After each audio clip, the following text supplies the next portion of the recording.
يا رسول الله يا حبيب الله يا رسول الله يا حبيب الله يا نبي الله.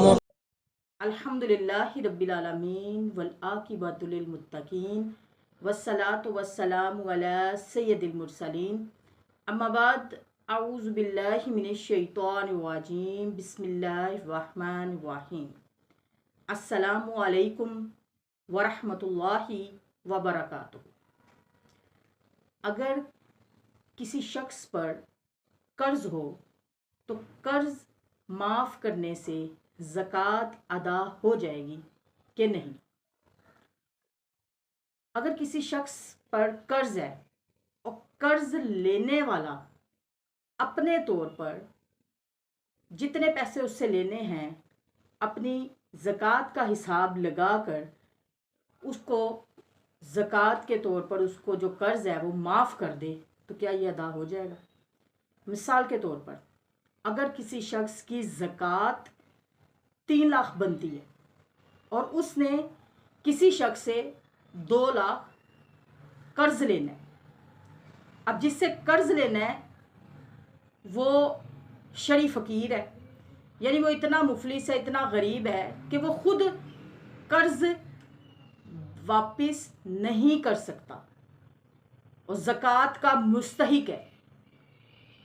اب جس نے قرض لینا ہے وہ جب اپنی زکوٰۃ کا حساب لگاتا ہے کہ میرے پر اس سال کتنی زکوٰۃ ہے، مثال کے طور پر اس پر 3 لاکھ زکوٰۃ ہے، اس نے زکوٰۃ ادا کرنی ہے اور اس نے کسی سے 2 لاکھ ادھار جو دیا ہوا ہے وہ لینا ہے. اب ہوتا کیا ہے کہ اکثر لوگ ایسی سچویشن میں اپنے طور پر جس سے قرض لینا ہے اس کو اپنے طور پر قرض معاف کر دیتے ہیں اور لکھ لیتے ہیں کہ بھئی میں نے زکوٰۃ ادا کر دی. اس طریقے سے زکوٰۃ ادا نہیں ہوتی. یاد رہے، زکوٰۃ کے لیے جس کو زکوٰۃ دینی ہے سب سے پہلے اس کو مال کا مالک بنایا جاتا ہے. اگر آپ نے کسی کی ہیلپ کرنی ہے تو سب سے پہلے اپنی جیب سے اس کو 2 لاکھ ادا کریں، بعد میں آپ اس سے اپنی رقم کا تقاضا کر سکتے ہیں جو آپ نے اس سے ادھار لینا ہے،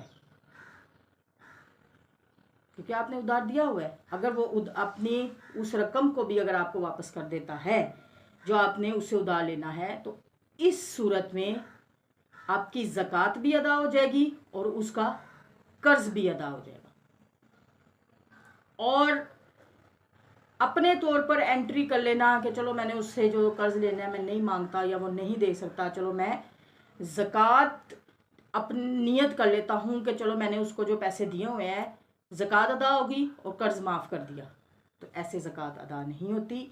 بہت سے لوگ یہ غلطی کرتے ہیں، ان کی زکوٰۃ بھی ادا نہیں ہوتی اور پیسہ بھی چلا جاتا ہے. زکوٰۃ ایک بہت حساس معاملہ ہے.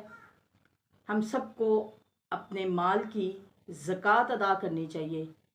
اللہ تبارک تعالی ہم سب کو شرعی احکام کو سیکھ کر، سمجھ کر اس پر عمل پیرا ہونے کی توفیق عطا فرمائے. آمین ثم آمین.